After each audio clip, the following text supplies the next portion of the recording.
Good morning, everyone. Welcome to another This Might Hurt. I am, I was just watching Carrie's reading about the Deccan reflection and the she's putting up like a survey, I guess, a feedback form. I don't know.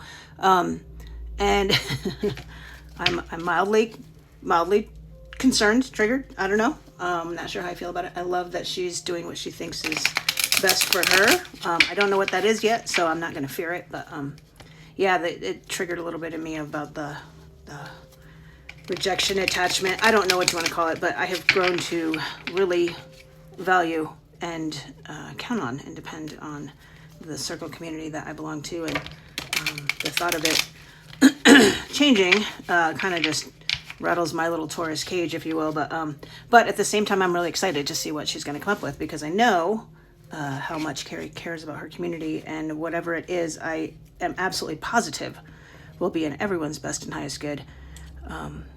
Yeah, so there's that. I know some people want to get really judgy about when people make changes and so forth, and I used to be one of those people, right? I'm not even gonna lie. I will absolutely own that, because I definitely did.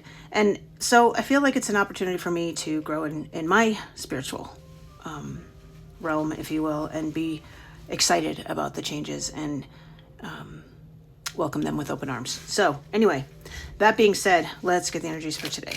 Energies for today. Energies for today. All right, now one fall too.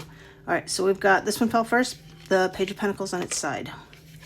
Then we've got the Two of Wands and the upright and the Star. And let's just get that last one and we'll read through them. There we go. And that was the Fool. That flipped and then flipped over, like he's almost too afraid to come out there. So Page of Pentacles on its side. So when we talk about the Page of Pentacles, we're talking about possibly a new job, right? It's a new planning. It's new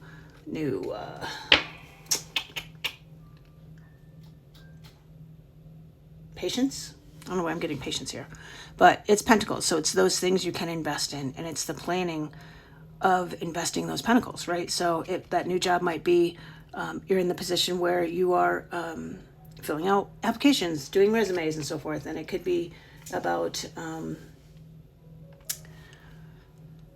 I've never read it this way, but maybe family. Like we invest time in our family and time into our communities and time into our job and planning where we want to put that energy.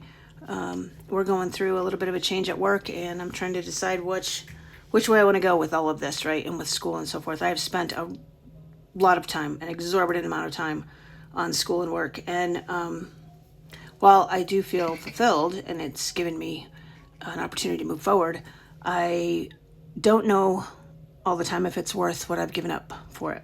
But either way, I think this is just the contemplation of it, right? With it being on the side and just deciding that decision, right? So if it was in the upright, it's like deciding where you want to put the energy. If it was in the reverse, it would be deciding not to put the energy. I think what this is just the awareness that we need to decide and not let it go all willy-nilly and happen by itself. It needs to be intentional, right? We need to understand what we're investing in, why we're investing in it, and is it worth what we have to give up? Because we have to give up something. Even if it's just, with like going to school. So it's a little bit of money with the college, right? A little bit of money, a little bit of time, a little bit of attention, a little bit of energy, right? Just all the things. Like it's not just one thing. And maybe that's what this is deciding, is that our pentacles are all of those things in combination. And then from there, we decide, okay, so now we have this, we've decided how much energy we want to invest in certain things, and then we get to look at the map and decide, which way do I want to go? Or am I going to forge a new path? Or am I going to sit where I'm at? Like all four of those are options. And there's nothing wrong with any one of those options as long as it's intentional, as long as it's what's right for you. Because when it's right for you, the hope returns, right? The wishes come true. The nourishment, the water, the emotion, all the things are perfectly balanced. They're in perfect balance between emotion and logic, right? There's three, what are those things? Flamingos? I don't know. Flamingos, swans? I'm not sure. But three birds. There's left, right, and middle. There's the extremes of both sides and then the balance between, and the fully authentic, right? When you have hope, you can be fully authentic. I love it. And then the Fool, that almost didn't want to come out, but the new beginning, the stepping off the cliff, if you will, you know, the fresh hope, the taking chances, the new beginnings, possible travel, right? But it's that faith and hope that there's going to be a safety net down there. There's going to be something down there to catch him. Even though the dog keeps warning him, he's like, hey, dude, you're going to walk off that cliff and God only knows what's going to happen. He's like, no, I'm good. I'm good. I'm going to feel my way through it. I'm going to stop and smell the roses, and I'm going to enjoy the balance between nature and neighborhoods. And I'm good, right? I'm good. So I love that. I love that. Where do we invest our time? Which way do we go from here? We have a little bit of hope, and then we start over. Love it. Let's get the advice. 8 of Wands. It's going to move quick. Move it quickly. Like, once you make a decision, then go for it, right? Don't just hang around and decide, is this what I want? Is what, like, you already made the decisions. Make the changes quick. The new arrivals. Make this action that you want to take very speedy, right? So don't sit on it, right? 8 is about being in your power. 8 is about standing in your power, taking your power back. It's all about power. And what we want to do is do those things quickly and swiftly. What you don't see coming at the bottom of the deck is the Hermit. So that is you are the Hermit, you are the Lantern, and you are the Star, which is very cool that we got the Star and the Hermit in the same reading, because that Star is what exists within here, right? It is your values. It is your belief systems. It is your North Star. It is the things that guide you, right? Absolutely 1000%. So we go within and we ask for our personal truth. And look at the symmetry, or that, well, okay, not symmetry, but the similarity, if you will, sisters not twins, between the cliffs that the Hermit's on and the Fool's on. They might be on the same cliff, and he's just in the ethers and he's on the earth, right? This looks like summer, this looks like winter. So the polar opposites, and yet at the same time symmetry. And the star from here is the star in here. Like, it all overlaps, you guys. The 8 of Wands moving quickly, 2 of Wands moving, right? And the planning stage has to come first. And then even under it, 6 of Wands, victory. Victory is yours. I love that. Love that for us. You're starting to realize what it is you want, and you're not waiting for other people to tell you it's okay anymore. Just go do your thing, because you know what? You're never going to make everybody happy. So you might as well start with yourself. Let's get it. This might help card. This might help. What's going to help us today? What's going to help us today? I used these cards in the Sunday Tarot community, and everybody loved them.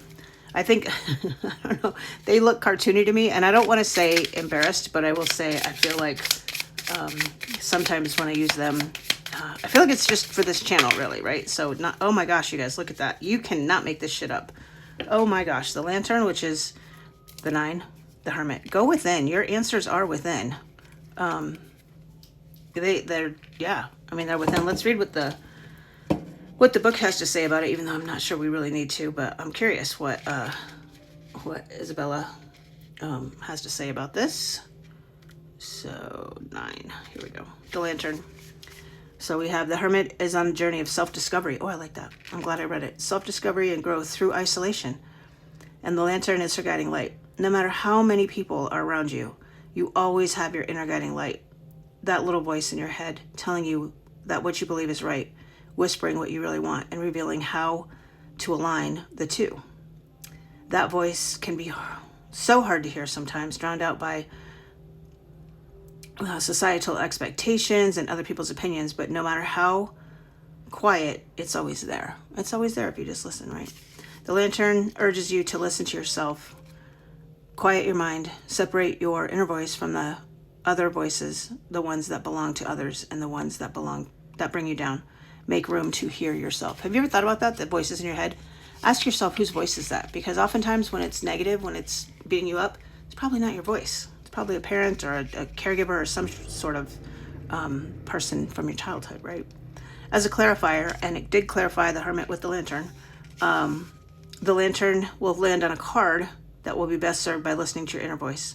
Journal, read cards, go outside, make some art if that helps you. How do you really feel? So really starting to connect with yourself, guys. Really starting to connect with yourselves. I'm going to leave it there. You guys take care. We'll chat tomorrow.